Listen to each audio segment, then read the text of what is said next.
All right, ladies and gentlemen, welcome back to the Opinion City podcast. What's we going are on? the road to episode 100. 97. He's Parmesan. I'm King Ralph. We are your hosts. And yes, we are here for episode 97. We're excited for today's episode. Yeah. We've got We one are. half of the Gatekeepers. Yeah. Brother Bedlam is with us. Super excited. Super pumped. Yeah, this is going to be a great show. Super. And, you know, we have a goal on this show. We like to introduce the person behind the wrestler. And I think today's top 5 is going to be one of those moments where if you've seen Brother Bedlam in the ring, if you haven't, you better check out Royalty Wrestling. You should. Check them out on their YouTube channel. And you should get tickets to Masquerade Brawl coming up April 5th. But if you have not seen him, or if you have, if you have seen him in the ring, this top 5 is going to blow your mind. Sean, what is our top 5? Top 5 national parks. Oh, I'm so excited for this. Yeah. I was telling Sonia about it, and I'm like, I've never been to a national park, and he's like rattling off these national parks. Right. I go to him like, that's amazing. But by the way, about Masquerade Brawl, use our code Opinion City for $5 that's off. right. Opinion City. Get your tickets. $5 off. Yeah. Absolutely. All right. Well, Support with the that, cause. I think it's time to get this party started. Let's do it. Episode 97 starts right now.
All right, and we are back, and look, we've got a guest.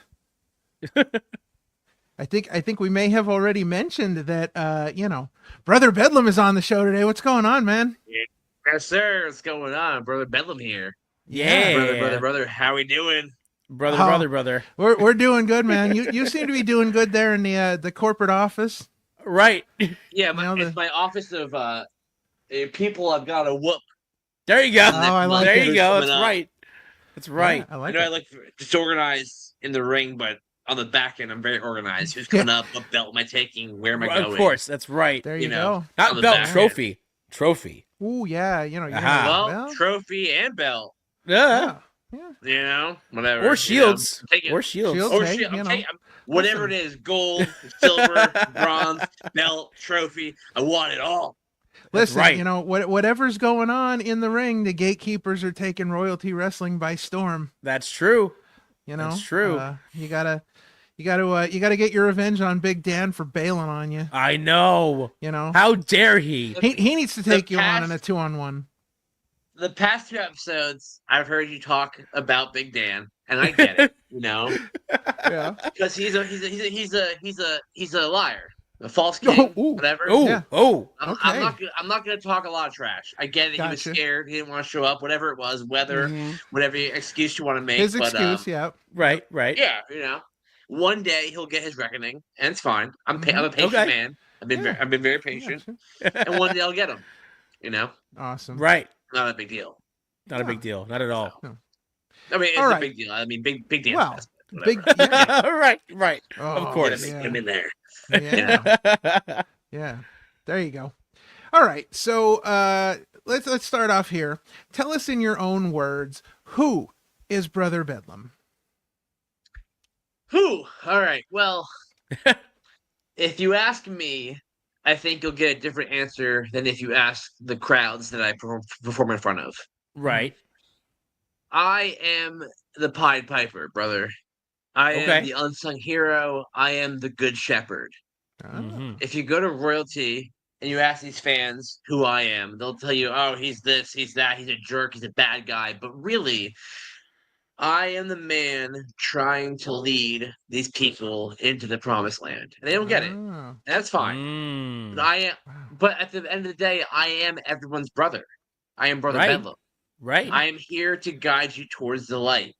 Now, these fans think that the light is Big Dan. They think it's Havoc. They think it's whoever, right? But I'm keeping the gate for a reason. Right. What do you think is beyond that gate? Nothing good. Yeah. Nothing good. Here, I'm bearing the weight and taking it on for all the fans at Royalty Wrestling. That's who I am. Absolutely. Well, it's interesting. It's interesting because I said to my wife, who has been to Royalty Wrestling, and I said I told her who we were having on the show today. Yep. And she was trying to remember you, and she's like, "Is that the chain guy?" I'm like, "That's him." The chain guy. The chain guy. Right. The chain guy. Yeah. That apparently left quite an impression on her. Yeah, that chain was quite Yeah. Right. Yeah, the chain was a good idea. The chain was an accident. You accidentally walked out with it or what? No, like I work at this one job and I was like, "Hey, I'm gonna take this chain. Are you cool with that?" And they're like, "Yeah, bring it back." And I was like, "I'm never bringing it back." Right? No. This is mine now. This is mine now. This is mine. It's in my gig bag. It's in my bag. It weighs it adds an extra 10 pounds to the bag. Right. Of course. But that's mine now. Yeah. I think the sound of it smacking in the post really. It's so it definitely adds to the entrance. Of course, you getting it fired up, smacking the it definitely adds to it for sure. So because wrestling, as I'm sure you know, is it's visual, it's audio, it's everything, right? So as you fucking bam, bam, bam, So other than the chain, how did you come up with the rest of your look for your character? Well, I'm sure it's obvious to you that my biggest inspiration is Bruiser Brody. Oh wow, great! Wow. Oh yeah, absolutely, absolutely. I love Bruiser Brody. Whenever I have a meal, I sit down, I cross my hands, and I go, "Bruiser Brody, thank you for this meal. Right? Yes, it'll be delicious. Thank you for your sustenance." But I'm also a very humble man. I don't think anyone will ever fill those size 14s that that man wore. So when I was thinking of a name, I was thinking of a name. I was like, "All right, Bruiser, Brody." I'm like, I really can't use Brody because there's so many booths to fill that have used Brody. So I was going through it, and I was like, "Oh, what about Johnny K9?" Because at one point he used Bruiser Bedlam, and I was like, "Ooh, right, okay." Because Bruiser Brody, I could take the Bruiser out of Brody. I'm not really connected to that, and then that's connected to Bedlam. So I was like, "Oh, Brother Bedlam." So to me, it was 7 degrees of separation from Bruiser Brody. Yeah. It's Brother Bedlam. Also, to be completely honest with you, I had a whole other gimmick planned out that my girlfriend shot down immediately before Brother Bedlam came about. She was like, "Absolutely not. There's no way that's going to work. That's garbage." And I have it in the back pocket. I do think that other gimmick actually would work really well. But I have people that it would work, and they're not convinced yet. So. Yeah. Well, here's a compliment to you. Your look, and when you're in the ring, you have mannerisms that are very Bruiser Brody like. I really appreciate that. Because as somebody that like I said, that man was one in a million. I mean, true craft, true artist. But when I sit down after a hard day's work and I look at wrestling, I mean, I look at that guy and just like everything he did was just it was so meticulous and down to and if I could glean a tenth of what that man did just to bring it into my own thing, it's just chef's kiss. He was so good, and I really appreciate you saying that because I mean, when I'm sitting down studying tape, I'm looking at some modern day things because you have to keep current. But I'm looking back at the 70s and the 80s because to me the 80s were to me the best time of wrestling. Just no BS, no holds barred. Let's get in there, let's brawl, let's go for it. I'm gonna get you down the mat. 1, 2, 3, game over. All right, well then let me hit you with this question real quick because you've been watching old tapes. Do you have a favorite 70s or 80s match that you watched recently? No, but there wasn't a 70s or 80s match, but I did recently pick up on the Raw Vault. Right. Yeah. On Netflix. Yep. And to me, as a tag team wrestler now, because that's what I mean, let's be honest. What other tag team is in royalty that's dominating? Nobody. Tell me. Nobody. Right. No. Nobody. It's the gatekeepers. Yeah. It's right. The gatekeepers. That's right. So I was looking back at the Steiner brothers and the Beverly brothers, but they were they were masked. Yeah, and that match was just so good. I mean, just like the psychology behind it, you know, just that match to me was such a good match with the way that the Steiners come in and the Beverly brothers kind of like, you know, they kind of do that heel thing. They kind of powder out whatever. Like, to me, that is wrestling. It's more about. There's like some really cool moves in that match, but to me, it's like about the dynamic that happens between the Beverlys and the Steiners. I mean, and also the Steiners, like that. You know, I mean, come on, right, can't get better than the Steiners, of course. But just like the psychology, they do a couple cool moves, but really, there's not anything super crazy in that match. There's no like crazy moves. There's no 450, which I guess Rick invented. You know, there's no Frankensteiner. Just the way that they interact, move, and develop the psychology of that match to me is like is priceless. It's kind of gold. Yeah, and you know, the Beverly Brothers are definitely a tag team that too many people sleep on because they don't, you know, they didn't have the big attention or runs as maybe some of the other tag teams at the time did. But you know, those guys went out there and, as you put it, you know, like working with the Steiners, they're masters of tag team wrestling. They know the psychology of it. They know how to make it work. And when you have good wrestling like that, you don't need gigantic moves or, you know, 450 planches off the top rope. You can rely on that solid tag team wrestling. I mean, it's what Josh. I mean, you've spoke to Josh earlier in the month, and it's what Coach Josh constantly tells and puts in our heads. Like is the cutthroat burning hammer awesome? Yeah, because it's devastating. But you know what's way cooler than that is a well placed knee to the face. Yes. And a dominant 1, 2, 3. Wrestling to me is far more about the storytelling and the brutality than it is about the flippies and the dippies and the skippies. And leave all that out. Yep. You know?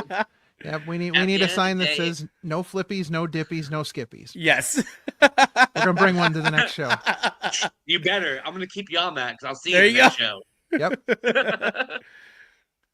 All right. So speaking of the gatekeepers and tag team wrestling, so how did you and Dylan Cross come together?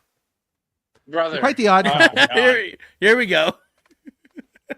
It's just a complete situation of circumstance, really. You know, like there was no like, hey man, we should do this, we should do that, let's get it was just like one day I showed up and I was like, hey, this is your boy now, and I'm like, oh great, amazing, awesome, love it. Like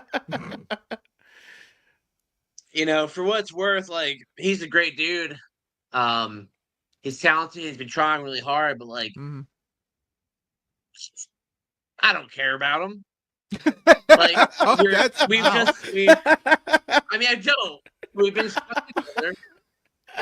stuck together. Being honest. And as long as he performs at the level that will get us to the Shields, I don't really care.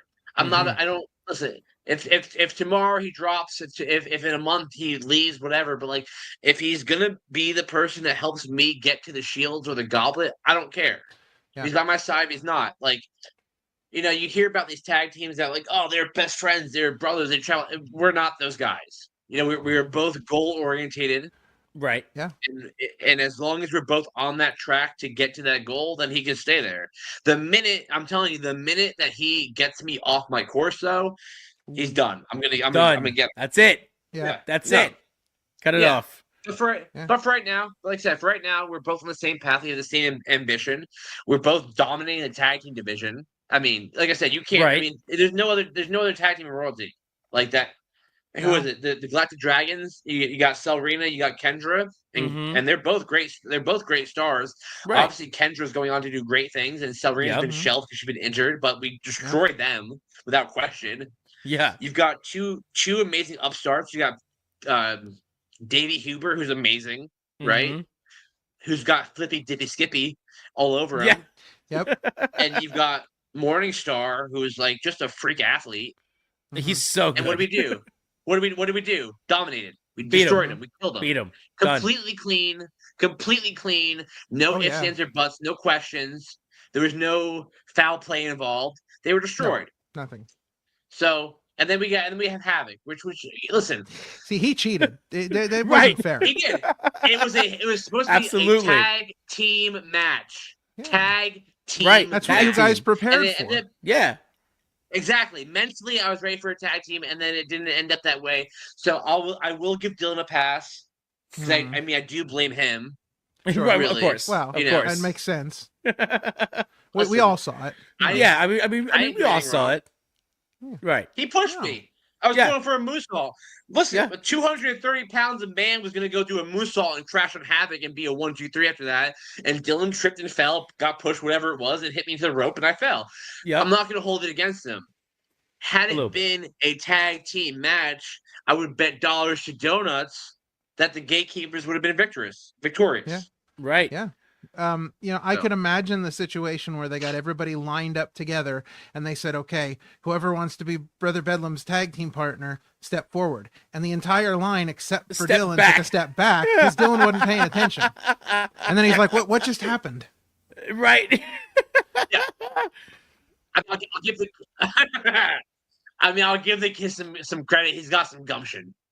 I'll give him that. He does have that. He's got some gumption. Yeah. Now, so how did you guys come up with the name? By me. He's got the. Sorry, I was to say, how did you guys come up with the Gatekeeper's name? Was it given to you, or did you guys come up with it? I mean, I've got to give most of that credit to Coach Josh. That was a Josh brainchild. But as most things in most art in life, like sometimes the happenstance is almost perfect because. Really, what we're doing in that company is keeping the gate. Like I said earlier, no one wants to admit it, but these fans think that people like Big Dan, Havoc, Morningstar, Jet Matthews, like they cheer for them like they're these heroes, but they don't know the backside of it all. Unfortunately for me and Dylan, we are burdened with the actual knowledge of what's happening in the back. We're burdened with the knowledge of what's happening in life, and we are shielding the fans collectively from that. We are keeping the game. We're keeping wrestling pure. We're keeping it as a sport that these people can enjoy after a long, hard day's work. Right. So is it easy? No, but I'm happy to do it. Well, so you're keeping wrestling safe. So, yes. What do you think of a guy like John Cena who says he's going to ruin wrestling for everybody now? It's a completely different level. I'm gonna be honest with you. Obviously, am I worried about John Cena? No. Am I worried about the corporate level? No. What I am worried about is the here and the now and what I'm a part of. What I'm a part of is the beautiful, glorious craft of independent wrestling. There you go. And it's like seeing your favorite band at a big venue versus like a small little bar. What I want is the purity and the craft of that small, intimate experience preserved. And that's what I'm here to do. John Cena can ruin wrestling. John Cena can ruin what Vince McMahon ruined 25 years ago. Sure. Do I care? No. He can ruin sports entertainment. Whatever. Go have at it. I don't care. I'm not worried about sports entertainment. What I am worried about is professional wrestling. Yeah, there we go. Yeah. What I am worried about is professional wrestling. What I'm involved in, what Dylan's involved in, and what royalty wrestling is involved in. Mm-hmm. Excellent. So talk to us a little bit about how your journey into wrestling all got started. It's a wacky one. Ooh, okay. Strap in. We're ready. Strapped. Let's do it. I've been a fan my entire life. Mm-hmm. So we're gonna start my grandfather. Ooh, okay.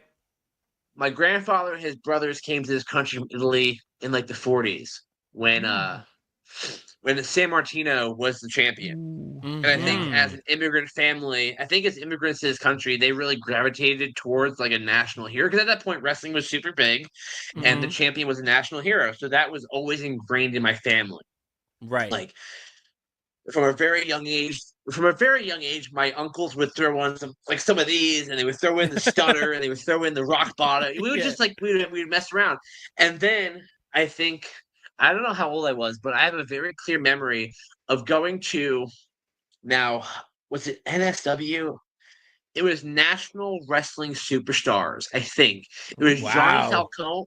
I want to say Johnny Falcone out of New Jersey ran a monthly show out of Manville, New Jersey at the VFW, and and my eight cousins and my uncles we would all pack in some cars and we would go to these shows. And my first memory was, get this, the main event was Nikolai Volkov, right? Wow. Versus Balls Mahoney.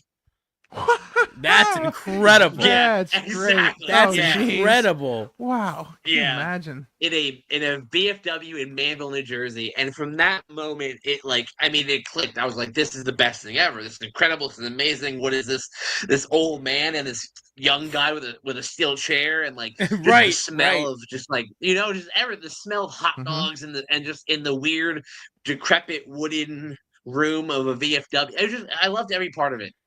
And so, been a fan my entire life, watched wrestling forever. And then when I got to be 16, 17, I caught in that weird stage where John Cena was running amok in the WWE.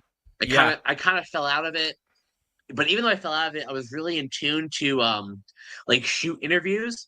Yes. So I fell in love with Jim Cornette. I love Corny. So I watched shoot interviews forever. From 18 until 22. Mm-hmm. And then when I was 22, I moved to Colorado from New Jersey with a buddy of mine. And my first night in Colorado, I get there and I open the door to our new apartment and my buddy has got 2 Colt 45s, 40 ounces of malt liquor. And he goes, "Hey, I just bought the Royal Rumble." And it was the Royal Rumble. Yeah, it was 2018, I think. So it was the Royal Rumble before.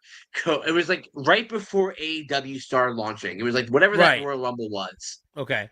And we sat there. We had a great time. And then he's like, "Hey, blah blah blah, AEW. So if you want on Wednesdays when you don't work, we'll come back. We'll watch AEW." I'm like, "Oh my god! I finally have a wrestling buddy." So that's what we did. We would watch AEW, and then so I got really back into it, and then. When I was in Colorado, we went to an AEW taping that had Jake the Snake when he debuted with Lance Archer for the first time. Yes, right. And I was like, "This is the best thing. This is amazing. This is so good." And so I just kind of started eating up all the wrestling I could, whether it was New Japan, whether it was old videotapes, AEW, whatever it was. I was just digesting it. And then maybe 2 years into that, I moved to Philly, which I'm gonna take a second here. I'm gonna catch some flack. I'm going to be tactful about this. Philadelphia is not the city for me. It's just not. I don't like being in Philadelphia. Mm-hmm. So the girl I'm still with, but at the time I was with, saw that I was really miserable all the time, and I was I'm in Philly, So she for Christmas got me a beginner 101 class to the Wrestle Factory. Nice. Incredible. Yeah, for the best Christmas gift ever. Oh, yeah, I'd say. So yeah. So huge fan forever. In it, out of it, back into it. Get this Christmas gift. Fall head over heels back in love with it. Just go into train with Quackenbush at a 101 level. Amazing. But the thing was, the year prior, we had decided that we were gonna go convert a camper van. We were going to drop out of society, stop paying bills, stop paying rent, and live in a van and go travel all over the country. That was the plan. Gotcha. So we did that. And the entire time, I loved it, but I was like, "Oh, here's a great gimmick. Let me film a promo. Here's a great gimmick. Where's a school near me? Oh, this is a great thing. Let me write this down." So I was my brain was still wrestle brain. It was what's this gimmick? What's this character? What can I do? And so we did that for the better part of 10 months. And then I moved to we both moved to Easton, Pennsylvania, so I could be closer to the factory, so I can go train and pursue my dream of being a professional wrestler. Yeah. Wow. That's so awesome. three things from that. Number one, I love the idea of WrestleBrain. That just, like that was incredible. I'm like, WrestleBrain. That's the disease we all have. WrestleBrain. Yep, WrestleBrain. Like, we can't stop thinking about it. Number two, now that you lived in Easton, did you ever do the Crayola experience? I'm not a kid guy. If you couldn't tell. Well, I get that, but like, adults can go too. Right. It's about crayons. I don't want to be. But I don't want to be anywhere where kids are at. Fair enough. Fair enough. Okay. One of those. Oh boy. Oh no. Wow, you will become fast friends with the Easton Police Department. Yeah. Right. I'm already fast friends with the Easton Police Department. Oh, okay. Okay. Right. Look at you. Yeah. So you mentioned Manville, New Jersey. My parents actually both lived in Somerville, New Jersey, and that's where they met. Brother, oh my God, that's so funny you say that because I grew up in Raritan, New Jersey. Oh, there you go. There you go. Yeah. Wow. Yes. My family's been in Somerville for years. Mm-hmm. What was the last name? I mean, obviously it was King and Queen, whatever. Mm-hmm. Yeah. But I bet my mom probably knows them because my family's been in that area forever. That's nuts. It's so funny because so they met there and they moved back to my hometown here in Pennsylvania. So then a house up the street from them was for sale, and somebody bought the house, and the people that bought the house also lived in Somerville at the same time as them, and they'd never seen each other before. And so now we've got all these Somerville people living there. It was insane. Have you been there recently? It's been a while. It's been maybe 6 or 7 years, probably. It's way different than it used to be. I mean, it's completely different. Although Central Pizza is still there, which if you're ever in the New Jersey area, Central Pizza, top notch. Highly recommend. Whether it's noon or 4 a.m, you still get a slice of pizza. Right. That's great. There's no wrong time for pizza. We drove through there one time. I drove through with my parents one time, and they just could not believe how different it was from what they remembered. Like, it had changed that much. Very different. Yeah. And my sister still lives in Hillsborough. Oh my God! When I first started training, and I was commuting from Raritan to Whitehall. I'm sure your sister saw me all grumpy, big hair, right? Listening to black metal, training at the Planet Fitness out there. It was the time of her life seeing that. Right. Yep. That's hilarious. What a weird small world. And my brother, who used to live in Somerville, now lives in Easton. There you go. Oh, no kidding. So we got all kinds of connections, brother. It's a whole circle. It's a whole circle. My cousin? Fun. Right. We might be. Listen, I might be cousin Bedlam. I might be cousin Bedlam. King Ralph. Yeah. That's too cousin funny. Bedlam. Oh man, cousin Bedlam. That's amazing. Yep. All right. So hey, listen.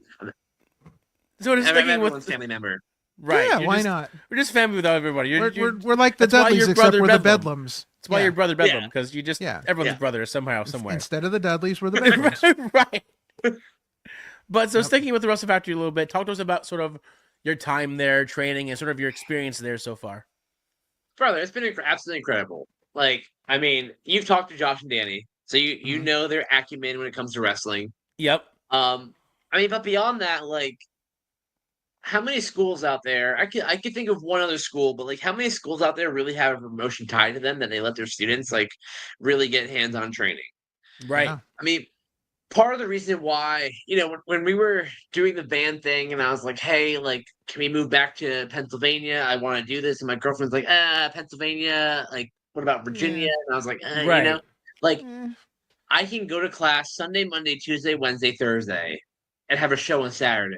That's amazing. That's incredible. Yeah. Yeah. At one point, my plan was I found a school in Virginia that I liked. So my plan was to live in Virginia and once a week go to that school and then take the van and drive up every other week to the factory. Like, my commitment was to the factory. I didn't. Right. I mean, without having, when I was like really kind of thinking about school, I mean, I thought about the Monster Factory. Right. And this is not me throwing shade because I never even really looked into them or pursued them. But like, for whatever reason, whatever school I looked at, it was just like I kept going back to the factory. Right. And thinking about like who Quack is in the business, and also having experienced Danny and Josh's coaching style in a very short amount of time, I was like, this is where I need to be. I was like, I was in Vegas for 3 months, and I considered going to the Snake Pit, and everywhere. I'm sure. Yeah, I mean, I'm sure everywhere is amazing and incredible and doing great things. But for whatever reason, I was drawn back to the factory because of just who runs that place. I mean, people. Whether if you're a fan who is deeply involved in it, or you're just kind of like a surface level fan, like no matter what it is, whatever you're watching, I can almost guarantee you through 7 degrees of separation, Mike Quackenbush has his fingers involved in it somehow. Sure. Yes. Like, so if you want to get to the soup and nuts of it, like, and you want to get to the bottom, go to the source. That's very simple to me. That is the source.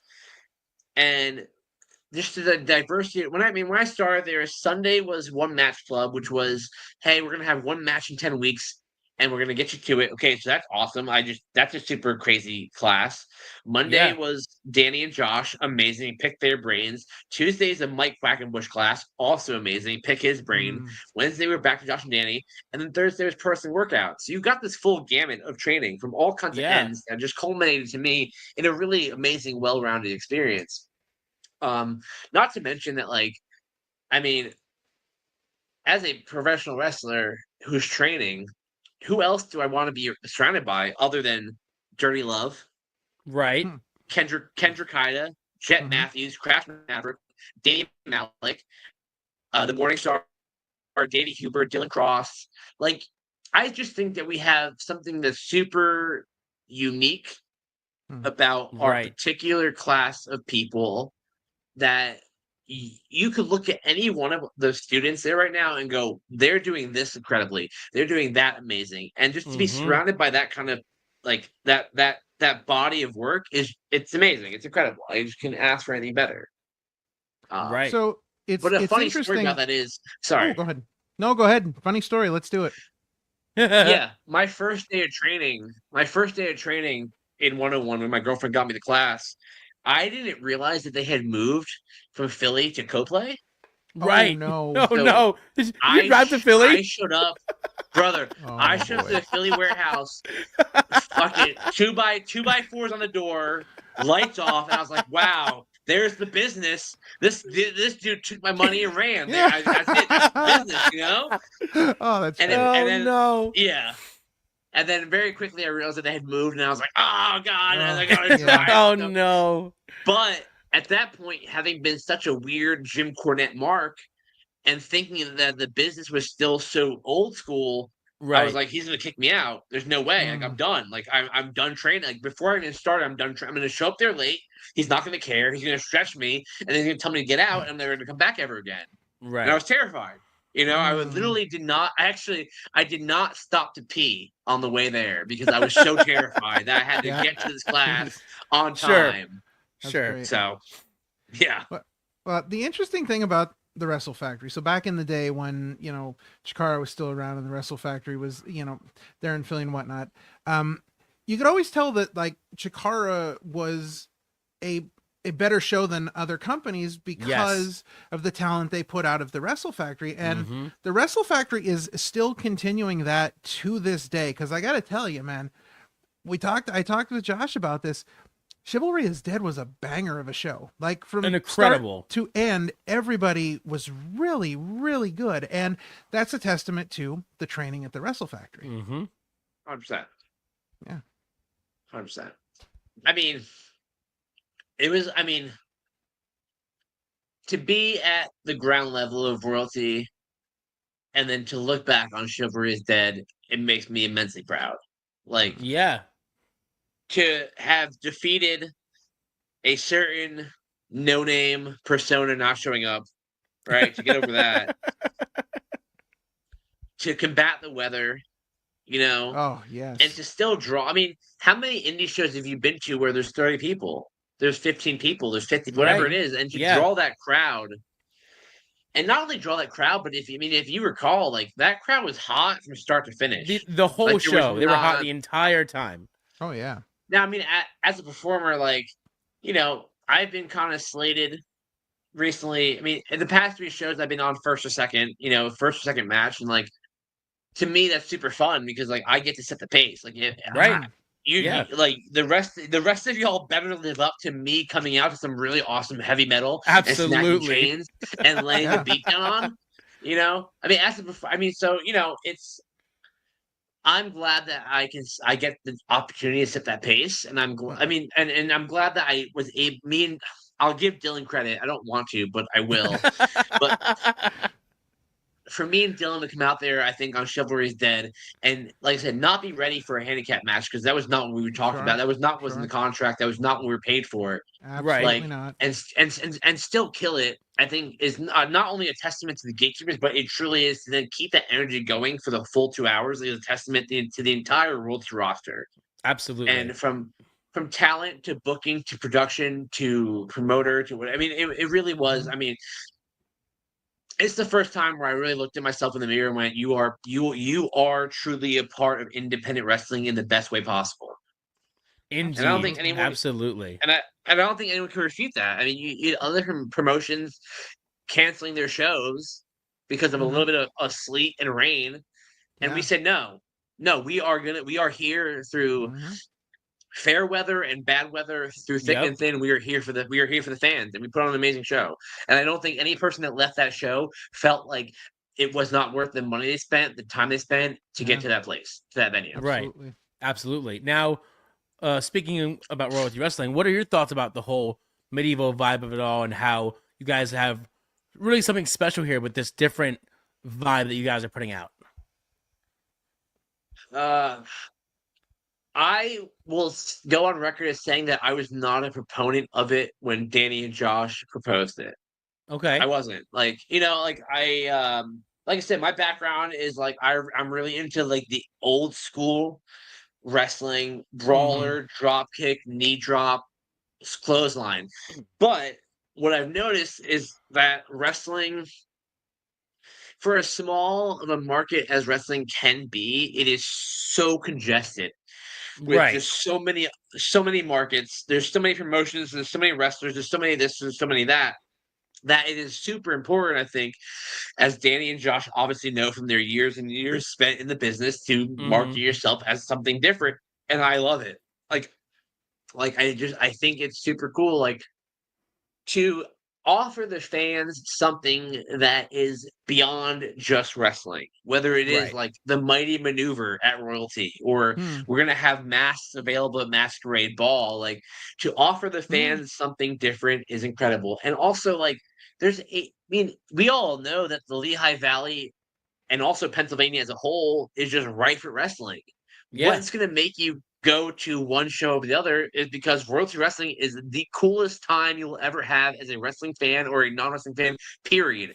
Whether you want to be there to just like drink and eat food and hang out with like suits of armor and bards and whatever, you want to watch wrestling, you have a great time. You can't go to any other show in the tri-state. I'm gonna go out and here and say, you cannot go to any other show in the tri-state area and get the same experience, the same immersive experience that you're going to get in royalty wrestling. Just bar none. It is the best show in the tri-state area.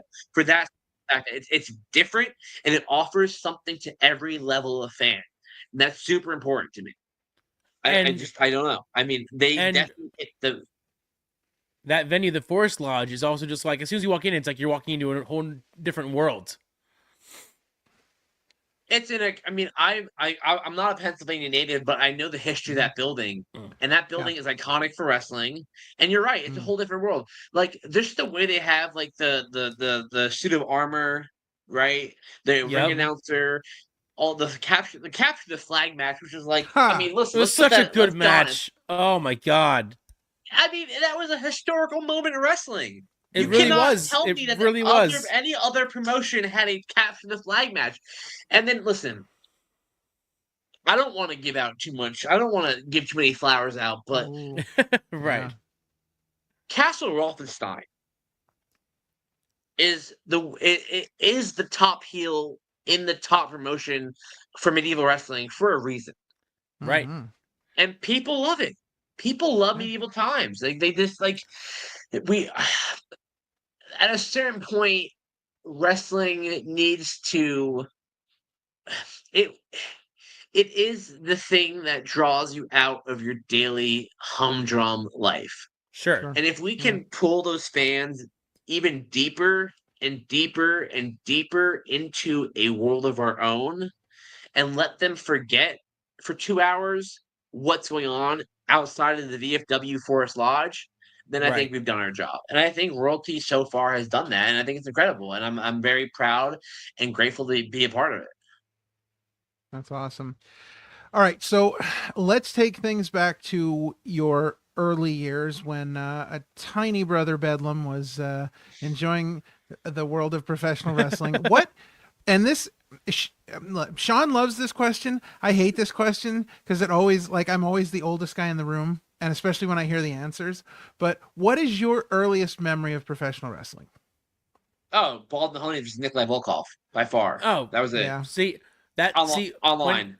When he said that, that's why I was so impressed, because I was like, wow, that's an incredible match to like. Yeah, that's quite a quite like a sight for. to see. I mean, I remember my uncle giving me a Stone Cold. I mean, I actually remember. So Somerville. So the area that I'm going to talk about, and no one else might, but not in Somerville, but in Raritan, there's a bagel place called Bagels for You. Do you know that place? Yeah. So in Bagels for You, when I was 6 years old, my father and his construction buddies would go hang out there in the morning on Sunday morning, drink coffee and eat bagels. And I very distinctly remember one morning him looking at me and going, "Give me a Stone Cold Stunner." And I was like, "You got it." I kicked him in the gut, and I gave him a Stone Cold Stunner. And him and all his buddies laughed forever about the fact that that's my first real memory. But the first memory I had of being like, wow, this wrestling is great, was the Nikolai Volkov Balls Mahoney match, for sure. Yeah, that's just an incredible. Yeah.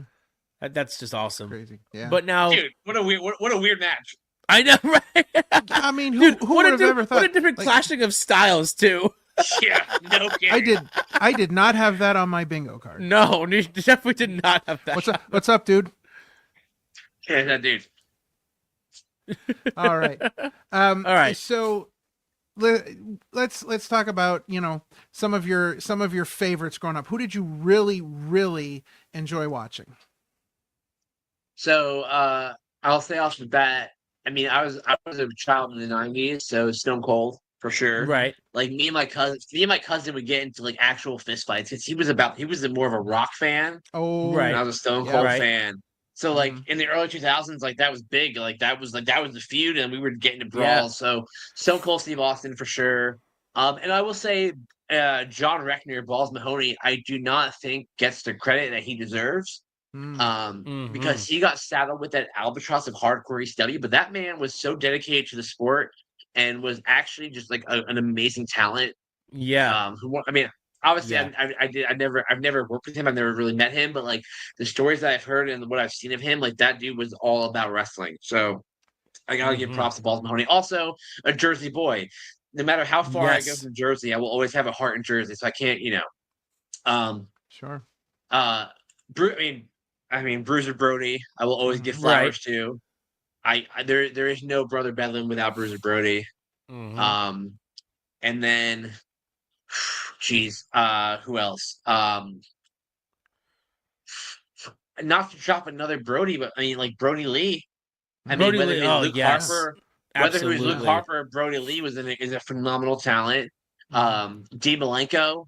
I mean, my style is nowhere Dean Malenko, but as a lover of the sport and as an artist of professional wrestling, like you look at Dean Malenko as somebody that like really pioneered a certain style of wrestling that like I'll never achieve. Like I'll be honest with you, like I'm not that guy and I'll never be that guy, but I can look at that and really truly admire what Dean Malenko is doing.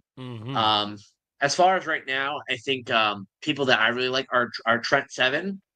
Trent Seven, yes, incredible. I love Trent Seven. Yes, I think that kind of spinning pile driver he does is like really devastating and like really amazing. Absolutely. Dalton Castle. I absolutely love Dalton Castle. So good. Oh, jeez.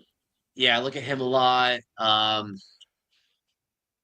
Who else? Oh, dude, I got the chance. I was on a show 2 weeks ago. I didn't wrestle him, but I took a seminar. And then just to watch him wrestle, watch him work, and like pick his brain in his seminar, like Drew Gulak. Yes. Oh yes. Yes. Drew Gulak is a genius of a wrestler.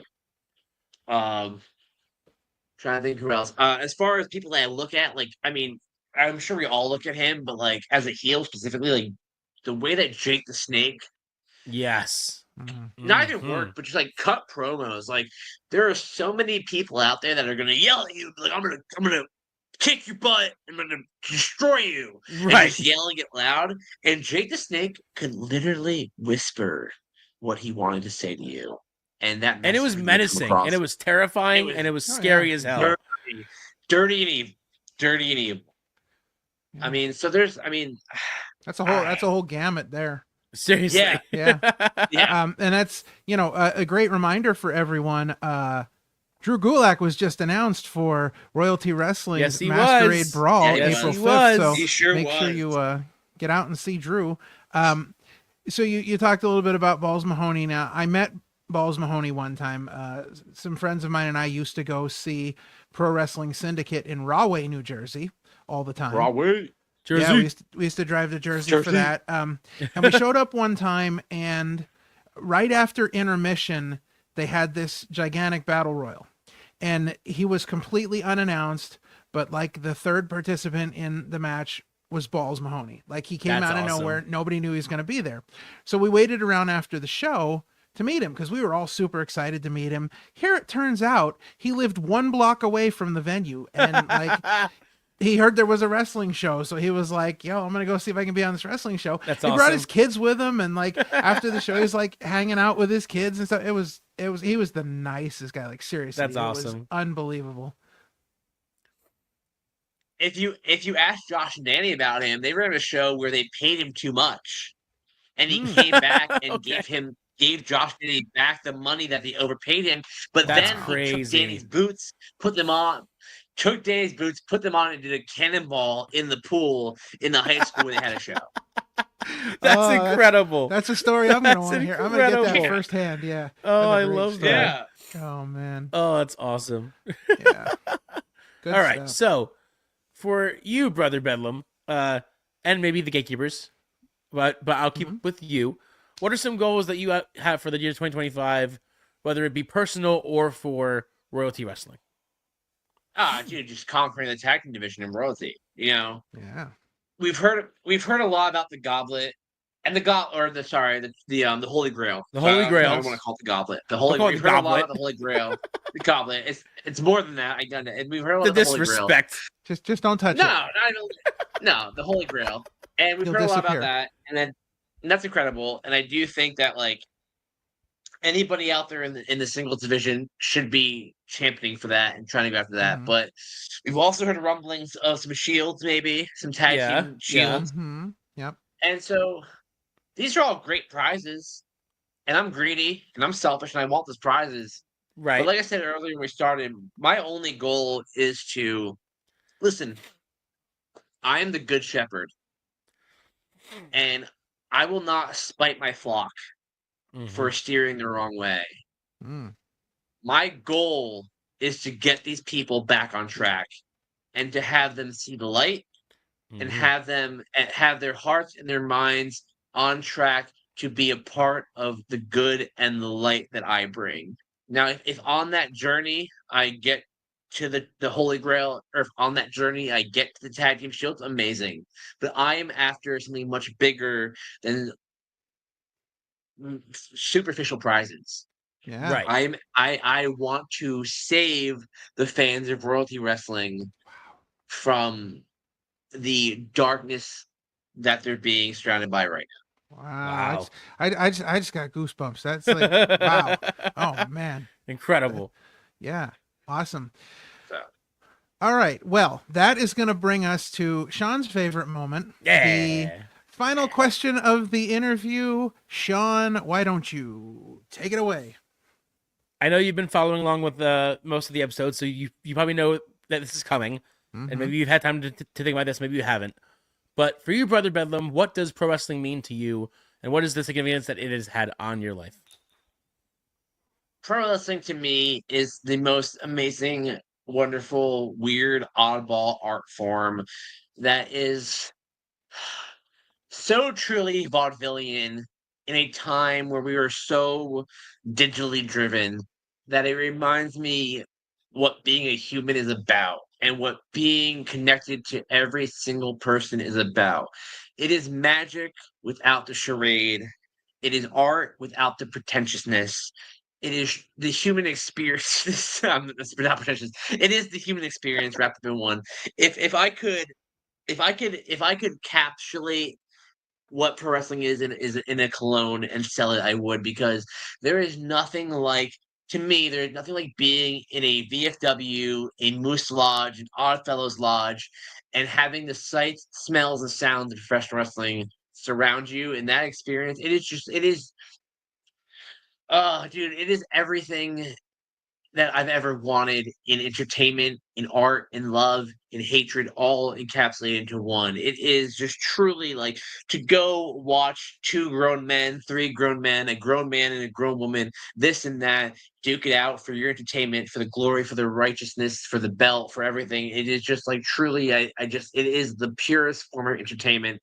And without professional wrestling, I would not really have a reason to be on the path that I am. It has kept me in shape. It has kept me mentally well. It has kept me having a goal to work towards every day of my life. Whether I hate my job, I hate my life, I hate this, like every step that I take, I put in terms of what professional wrestling and how it gets me further to the goal of where I want to be. And it is just truly the best thing that has ever happened to my life, to me. Incredible. Mm-hmm. That is one of the best answers I think we've gotten to that question, because as I watch you say those things, you know, the passion for professional wrestling, just it's like a glow off of you.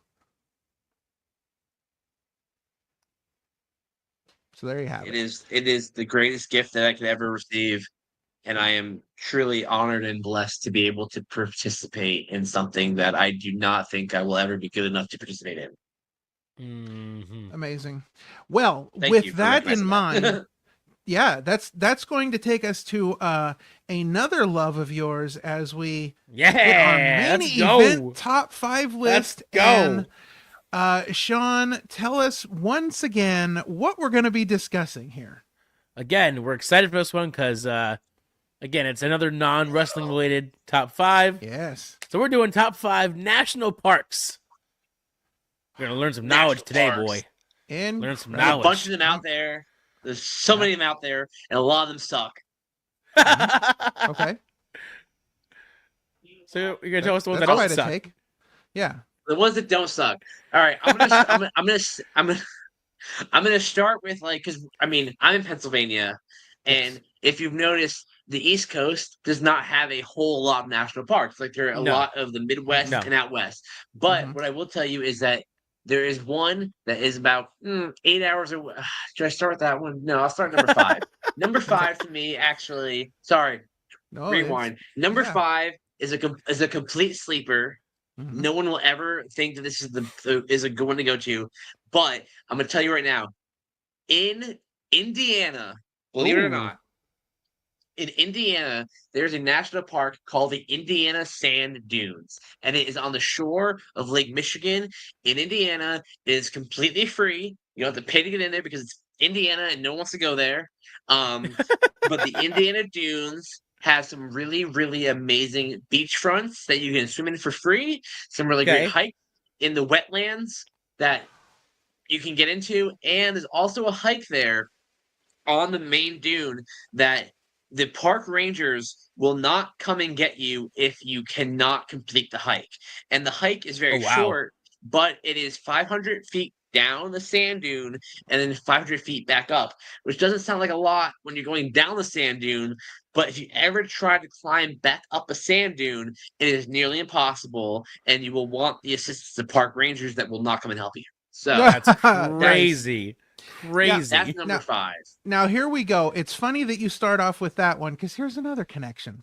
So my mother grew up in a little town in Indiana called Otis, Indiana, and it's only 14 minutes from the Sand Dunes National Park. It is 14 minutes south.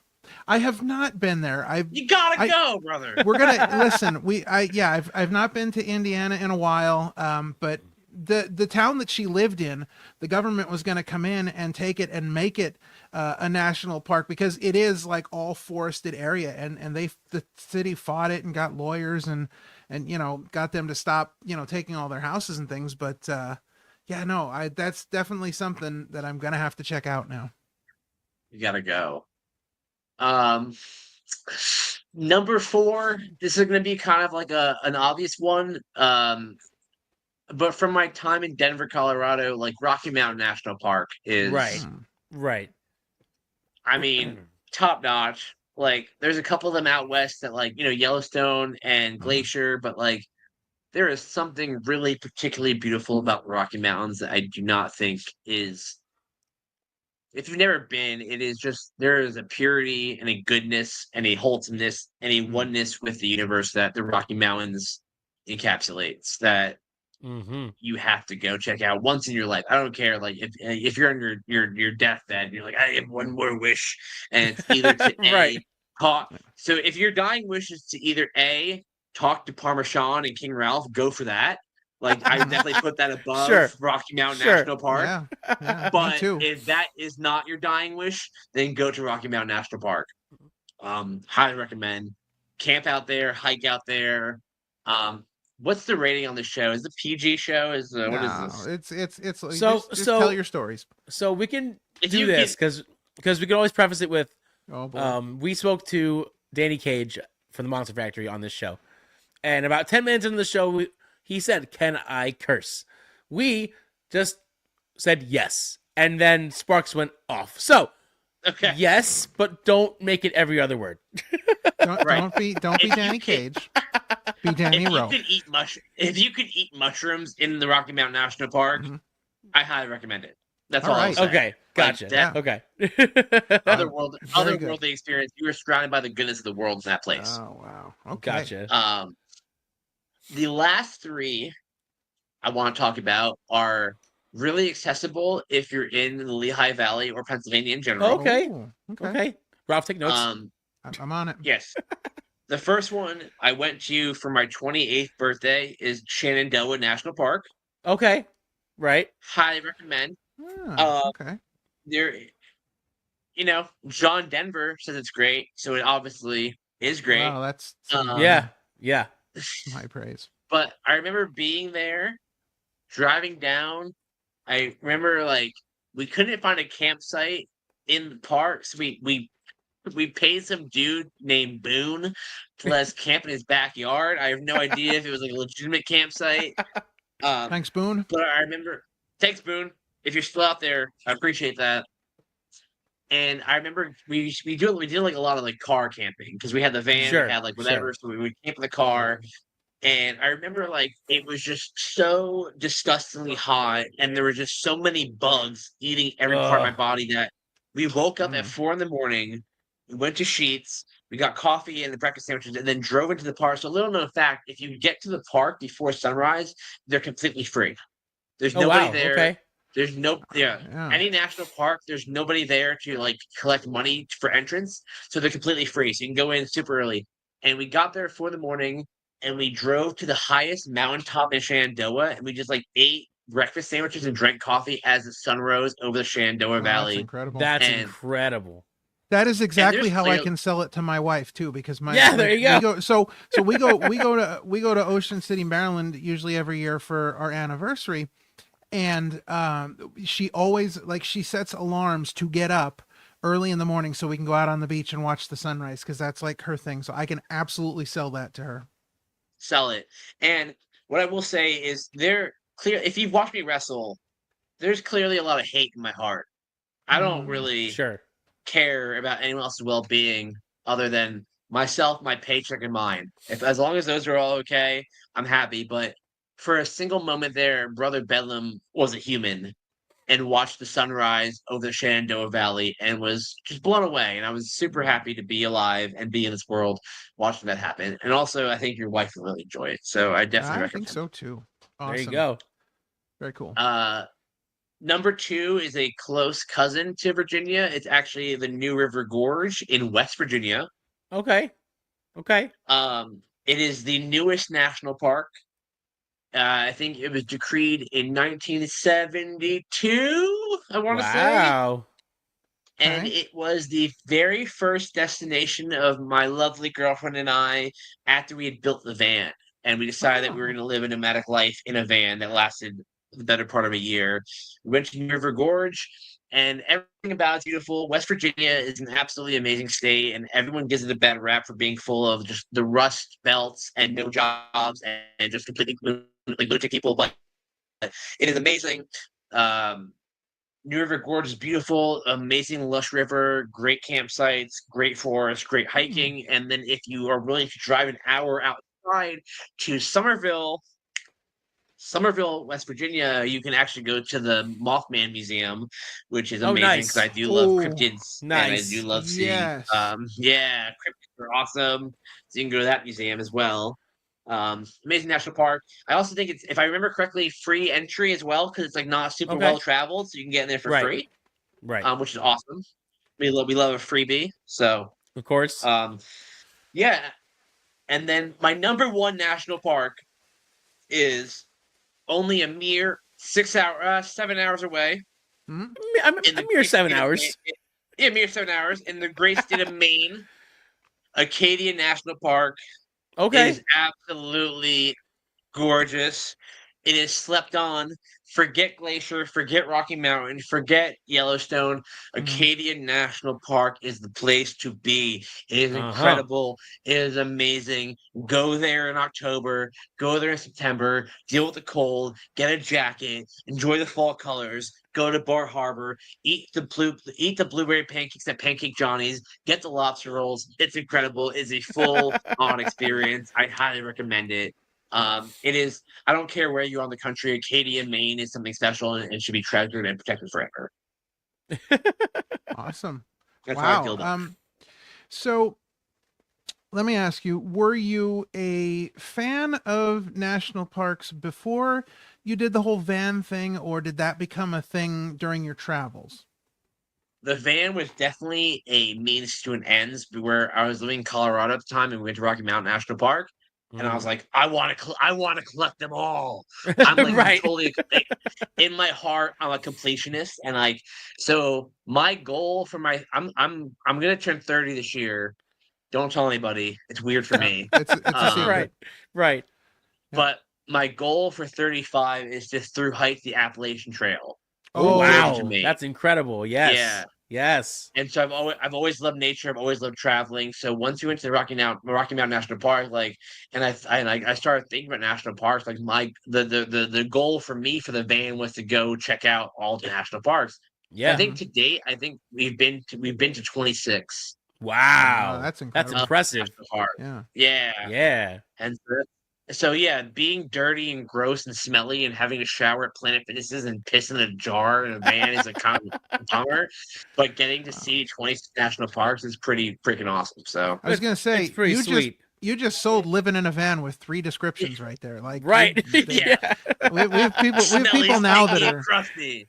People are watching this and they're like, I'm going to turn this podcast off and go get a van. Like, right, go buy a van. Live in a van down by the river. Bro, we bought a 93 Dodge Ram van from a freaking mariachi band in Colorado that was completely and rusted out with nothing in it. We bought it for cash. We drove across the country, and with the help of YouTube and a little bit of hard work, we turned that van into a van that had completely renovated carpentry, live edge countertops, running water, solar power, a fridge, and a bed. Wow. It was incredible. I recommend it. Your apartment is not that cool. Your bills will always be there. Right. Yeah. Forget your taxes. Go live your life. Get in a van. Go travel, and also become a pro wrestler because we need everybody that we can. And just live your life and have a great time with it. Just add that in at the end. I watch videos all the time on YouTube of these people that are like converting vans into homes, and I'm like, they always look like they're the happiest people I've ever seen. Yeah, seriously. Like, they always look so happy. I mean, there's we were posted in Vegas for like 2 months, and like Vegas is like a very van friendly city, and it was very great because you can like go and pick up work on the strip and then like go away and go into nature and go like hang out in a Planet Fitness or whatever. But like, there's also places like Chicago, which like sucks. Don't ever live in a van in Chicago because it's really hard. Okay, got it. And like showering in a Planet Fitness every day kind of sucks, and like eating weird camp food kind of sucks. But if you want to travel and be free and have a great time, like the van life is incredible. And I highly recommend it. So, but it's not. To be fair, it's not all flowers and daisies. There is sure. Yeah, but well, it's better than paying bills. So follow up question to that. While getting work on the strip in Las Vegas, did you ever become acquainted with the Las Vegas Police Department? No, I try to avoid the police at all costs. Okay. The Easton Police and I had a thing that went down, and I will admit it was Brother Bedlam's fault. I will not put any fault on the Easton PD. Right. Good officers, but no, Easton. Whatever you want to call them. I'm not gonna call them good officers, but whatever you want to call them. But I will say I avoid the police at basically all costs. Yeah. Sure. Yeah. Well. Sure. I understand. Yeah. All right. Well, good Lord, that was a fantastic top 5. We all got to learn a little bit about national parks. Yes. Are you a fan of the TV show Parks and Rec? Have you ever watched that? Up until the last season when Netflix bought it and it sucked. Yeah. Yeah. Got it. Yeah. Right. Also, but speaking of that show, Adam Scott is in Severance, and Severance is absolutely incredible. You're not the first person I've heard that from. If you're not watching wrestling, or if you're not watching me specifically, Brother Bedlam, check out Severance. Yes. Amazing. All right. Well, with that, we are going to take just a short break while you check out our expertly produced video quality, movie theater quality video here. Right. And when we come back, we will be talking some upcoming events with Brother Bedlam. Yeah. Sweet.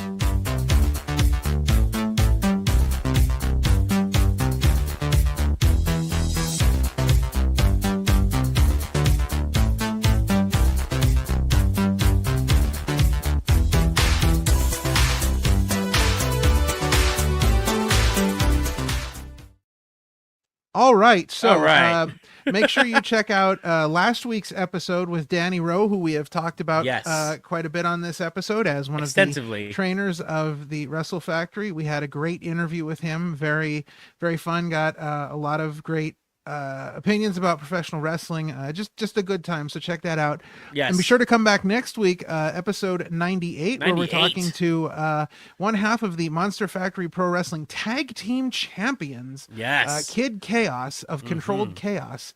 We're super excited for that interview as well. And there's a lot of great content that you can check out on the channel. So please avail yourselves of that great content. I don't know. Let's see. So we don't really have anything upcoming at the moment, with the exception of we do have one. We do have some events coming up that we're going to. That's for sure. Well, listen. So we've been to Bell to Bell. We were at Wrestle Cup 3 for Labor Love and Sean Henderson Presents. That's right. As this is airing, we are at Power Pro Lucha's debut event, Regeneration. Yep. And then we've got Royalty Wrestling presents Masquerade Brawl. Yes, April 5th at the aforementioned Forest Lodge VFW in Sellersville. That's PA. right. That's right. Doors open at 6:30, 7 p.m. bell time. Got some great matches already announced. Got some great talent already announced, including Drew Gulak, who will be making an appearance. So make sure you get out to that show. If you're anywhere in the area, get your tickets now. Use the promo code Opinion City to get $5 off your ticket. Do it. Come out and see some great wrestling. You've heard us talk about it today. Come out and check out Brother Bedlam in person, live with a chain and a tag team partner he could give a shit less about. And watch their promos. You'll understand what I'm saying. Right. All right. So we are back. Boom. Brother Bedlam. So what's going on in the world of Brother Bedlam? What's coming up for you? What do you got coming up? So much. Ooh, March was as a pro wrestler, March was my first month as a person where I had a full month every weekend I was booked. Super excited. Awesome. Yeah. So I'm gonna start by plugging in. You can follow me on Facebook at Brother Bedlam. Okay. You can follow me at Instagram. You can either look up Brother Bedlam, or I made the really super great mistake of making my name as Independent Pro Wrestler, which I'm surprised nobody took. So if you look up Independent Pro Wrestler, you'll find me. I'm also on TikTok as the.wrestler with an R. Nice. Nothing on there yet, but maybe one day. Oh, okay. Yeah. But April, we've got some really great stuff. We've got obviously Royalty Wrestling's Masquerade Ball Brawl. Yes. On the 5th, which if you're in Pennsylvania, if you're in friggin' Pittsburgh, I don't care. Drive 6 hours out. Yeah, right. It's worth the drive. It's worth it for sure. My heart and soul is in Royalty Wrestling, and I would really love it if every one of you come out there because it's an amazing place to be. You'll have a great time. That's on the 5th. April 12th, I'll be in Slatington at the Farmers Market Expo Center with PPW. Ooh. And I'll be out there. Can I tell you something? I live 10 minutes from that building. Yep. Well, I better see you there. And then May is going to be a great month for me. May 3rd, I'm going to be going back to Portland, Maine. Ooh. I was in Portland. Yeah, I was in Portland, Maine last month for a company called Supernova Wrestling. Oh, yeah. So I'll be back there. I'll be back. You're facing our boy. You're facing our boy Johnny. Yeah.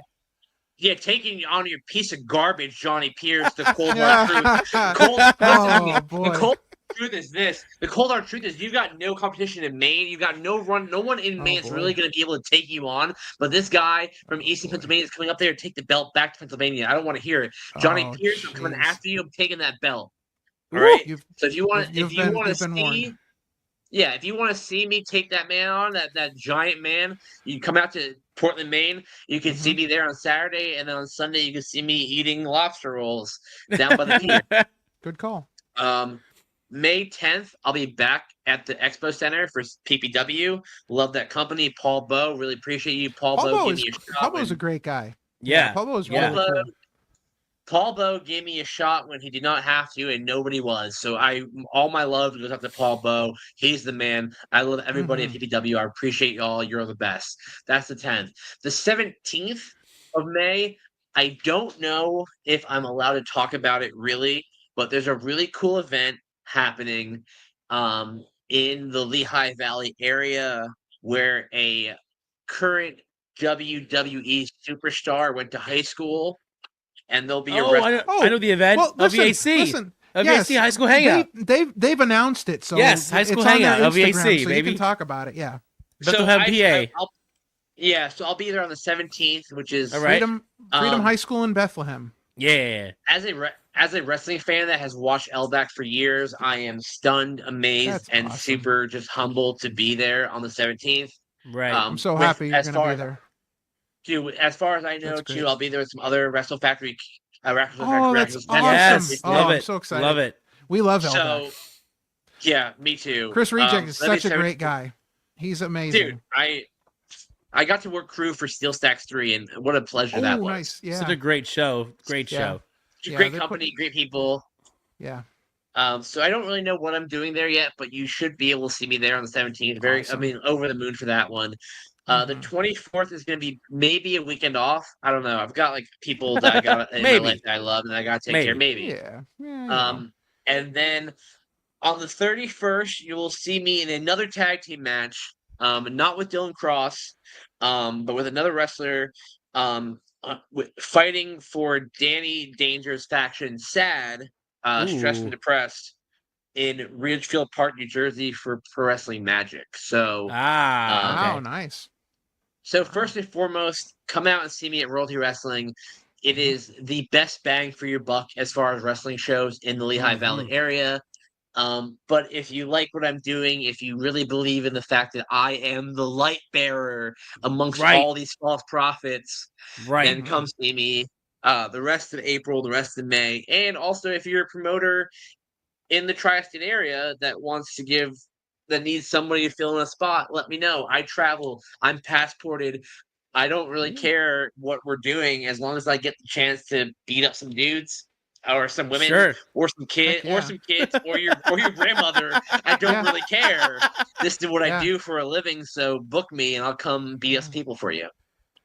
Wow, Geriatric Professional Wrestling Company will be calling you very soon to beat up man, woman, or child. I do not care. I will beat them down. Now, got it. Now, but before we get out of here, you've said some magic words, so it's time to bring you into the lore. There is a running discussion on this program amongst wrestling personalities who have traveled up north towards the main area in those states. And so this all got started when we had Ultimo Ant on our show. And he talked about going to Vermont for Green Mountain Wrestling. Right. And he travels there with one CC Boost. Yep. Now, they have wanted to see a moose. So they were told there is a highway in Vermont where on that highway, more people are killed every year by moose than anywhere else in the continental United States. So they have traveled this road every time they've gone up there and never seen a moose. And since then, we have talked to people who travel up there. Nobody has ever seen a moose. Have you ever seen a moose in the wild? And you're a van traveler, so God knows where you've been. In the Northeast or in general? In general. Have you seen one anywhere? Okay. Not a zoo. So, can't be a zoo. Right. Can't be a zoo. So here's the thing. So if you look at me, I'm sure that you would not automatically assume that I used to drive a Kia Soul, right? Oh, it's not a very Brother Bedlam car. It's not very roomy. No. When I was in Colorado, I drove a Kia Soul, and we went to Rocky Mountain National Park, and I drove up to this thing, and I was like, holy shnikes, look at that moose. That's crazy. It's so big. And found out that it was just a reindeer. And I was like, wow, that's incredible as well.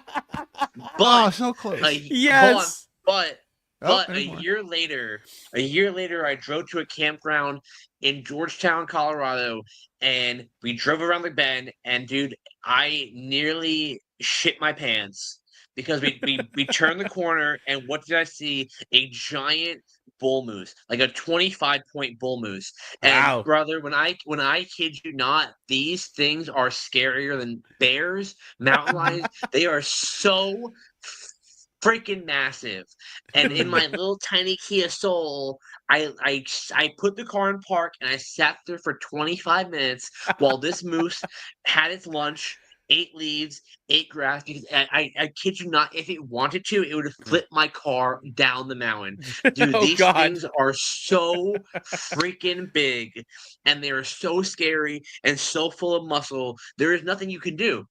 If a moose is on the side of the road, you just sit there and go, yeah, okay, I guess whenever you're ready to move, I guess I'll get on with my day. I'll get on, yeah. But at the same time, they're so weird and agile. Like, the minute it wanted to go, it was like, boom, and it just, like, it bounced. Right. It, like, went over the guardrail, jumped down the hill, and it was, like, on its way. So, yes, I've seen a moose, not on that highway in Vermont, but in Colorado, and they're terrifying. So, still no confirmation of moose in Minnesota. Still no confirmation of moose in the New England area or in Canada, but we have a confirmed sighting in Colorado. So that will now be officially a part of the lore of moose on this show forever. Moose on that show. Yes. Yes, we somehow became a very moose-centric show when we really started out to talk about wrestling, but it ended up we're talking about moose all the time. Moose, meese. Meese, yes. Notorious Mimi told us it's Mimi said Meese, right. Yes, Notorious Mimi gave us Meese. So. Have you ever seen Meese? I have not seen a Meese or moose. Listen, anything. No, I did see a bear once. I was I was camping in the Poconos, and I was walking from my campsite, and I was going down this trail, and about, I don't know, maybe 15 feet at the most in front of me was a gigantic bear with its little cubs crossing the road, and I froze because bears are bad enough. Bears with cubs, forget it. No, dude, bad news bears, no pun intended. You don't want to come across them on and I survived that encounter, so at this point I'm not going looking for any moose. I'm not driving any highways. Just a side note, CC Boost has claimed that if he ever sees a moose, he's going to get out and wrestle it. And I don't think, hearing your story, right. I think he'll be thinking about that, but the moment he sees it, he'll be like, nope. Nope. No, absolutely not. No. Yeah. That's I mean, he's a great wrestler, but like, I don't know about that. I don't know about throwing a. Yeah, Musselmania might get canceled at that point. Musselmania, yeah, we're gonna get Musselmania t-shirts made. And everything. I think we still should. That's a great idea. Yes, I'll do it. I'll be the first one to buy them. Awesome. I'll be the first one to buy them. We got one sold already. Done. All right. Well, guys, this has been a phenomenal episode. A lot of fun. Very cool getting to catch up with our good friend Brother Bedlam and find out all about national parks and moose and all kinds of cool stuff. Meese. Man, it was great having you on the show. It's just an absolutely fun thank you time. So much. Thank you for your time. Listen, you are welcome here anytime. Yes, you have an open invite for the show. You are a part of the family now. So I guess the next time we'll see you, we'll be seeing you on April 5th at Masquerade Brawl. The Forest Lodge in Sellersville, PA. All right. Well, that's going to do it for this episode. So for Brother Bedlam, for Parmesan, I am Cousin Bedlam, King Ralph. And this has been the Opinion City Podcast. And remember, kindness is free, so be kind to each other. God bless you, and we will see you next time. Well, that's it. I really hope you enjoyed it. We had a ball making it. Thank you very much.